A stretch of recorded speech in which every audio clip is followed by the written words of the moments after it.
So yun guys, another day and another sneakers na naman tayo. So may unbox tayo ng sapatos ngayon and ito yung Air Max 1 na 86. So 1986 na Big Bubble with Royal Blue colorway. So samahan niyo ako in 3, 2, 1. Let's go!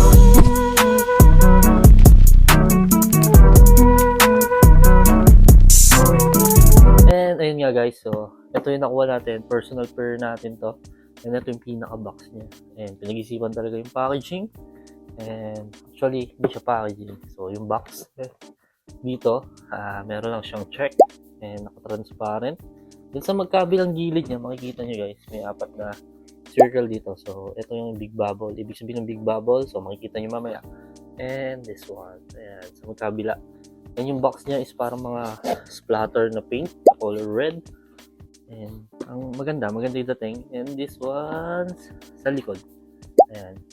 Yan yung sizing niya. Ayan. So, women's release to guys. So, magko-convert lang kayo. So, 10.5 yung kinuha ko. 10.5 women's and 9 men's. So, usapan natin yung sizing later. And ito yung pinaka-sapatos guys. And syempre, OG yung datingan. So, Air Max 1 OG. Big Bubble. And in Royal Blue colorway. Guys, we are so blessed. Syempre, naka-score tayo ng isang sapatos na to. And actually, on sale pa. Simulan natin guys sa toe part niya. So, this one. So, toe part niya is, ayan, yung ginamit na material is mesh white, color white. And then, etong sa pinaka-mudguard niya is parang lubak na velvety. O, ma-velvet yung type. So, alam nyo na guys, pag gano'n ma-velvet, medyo mahirap i-maintain.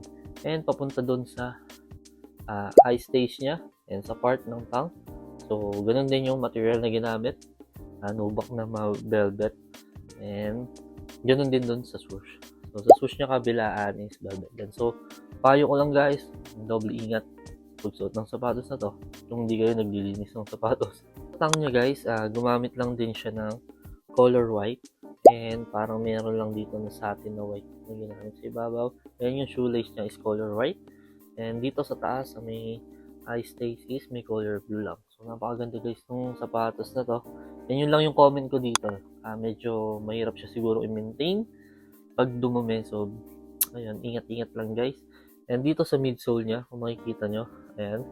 So, kitang-kita guys dito yung big bubble na tinatawag. So, may story yan guys.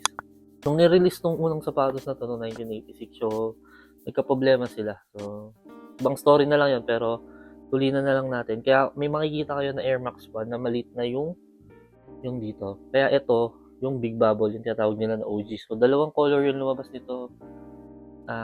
Actually, this year, ito lang. And last year, yung University Red. Sa insoles niya, yan, color blue lang din. And dito sa gilid, sa may sock liner, makikita niyo yung size 10.5 na women. So, convert natin is size 9 lang siya. Nakalagay yung sizing doon sa may gilid ng sock liner. And sa ilalim niya, guys, ayan. Yan yung pinaka-ilalim niya. So, medyo madumi na to. Nagamit ko na to ng once. And color black, color blue, and white lang din dito. And yung traction niya guys, hindi ito katulad ng traction ng mga basketball shoes or Jordan 1 Low or Jordan shoes. So, pero goods na goods din, hindi siya madulas. And sa comfort guys, dahil may air unit siya dito, syempre, malambot siya sa paa and kailangan lang makuha niyo yung tamang size niyo. Ibig sabihin ko, if wide foot ka, ang sinasuggest ko talaga is mag-go half size up. So, ako kasi, nagsusuot ako guys ng sapatos na 8.5 sa mga Jordan. So, nag-decide na ako na mag-9 ako sa mga ganito. Lalo na kung makakapal yung foam. Kasi yung feeling niya sa loob guys, is parang pasikip siya sa loob. And mararamdaman mo na masikip, narrow yung design niya. Pero if tama yung size mo, hindi sasakit yung paa nyo. So, sa isang beses na paggamit ko nito guys, 7,000 step. Then, nag-alaga pa ako ng anak, hindi sumakit yung paa ko. And, comfort na comfort pa rin. So, pero huwag nyo hanapin yung comfort ng mga bagong shoes ngayon like Asics and New Balance or Vomero. But, sinasabi ko guys, kunin nyo lang yung tamang size nyo.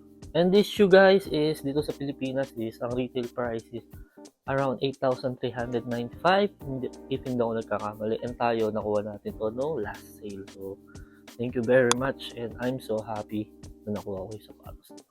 So yun guys, kung bago lang kayo sa aking channel, huwag nyo na kalimutan mag-subscribe and mag-follow na kayo sa lahat ng social media links natin nasa description below. So we are selling sneakers and selling din tayo ng watch and probably masimulan natin benta rin ng streetwear. And yun lang guys, and peace out.